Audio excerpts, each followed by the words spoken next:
This week we start the readings in Genesis chapter 2, and we hear the story of creation of man and woman. God sees Adam and says that it is not good for man to be alone. I will make a suitable partner for him. And thus he creates Eve, brings Eve to Adam, and Adam says, "This one at last is bone of my bones and flesh of my flesh." This is the first love poem. We see the beauty of how God has created us, male and female, and how he's made us suitable partners for each other. We see what is marriage. And so this awesome gift that God has given us. Then we see in the gospel how times have changed, and the Pharisees are asking Jesus, trying to test him and saying, is divorce permitted? And so Jesus asks, well, what did Moses command you? Now Jesus knows what Moses commanded them, but he's asking to open up a conversation and to teach them more about God's plan for man and woman in marriage. They say, well, Moses permitted it.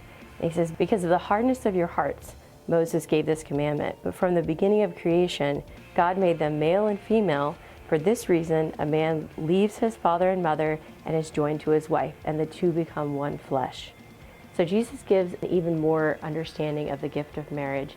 And he says, divorce is permitted because of the hardness of your hearts. But this is not God's intention.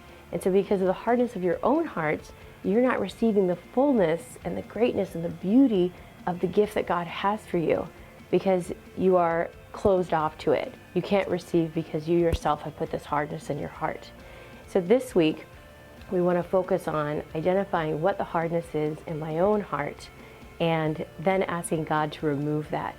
We ask, of course, our Blessed Mother, who has a perfect heart, perfect immaculate heart, and loves perfectly, to intercede for us and to help us to get rid of that hardness. There's a song by Jim Cohen that I especially like that reminds me of this, called Nearer Than Before.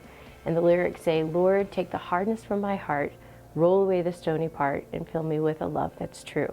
So that's the essence of this week. We ask God to reveal it to us.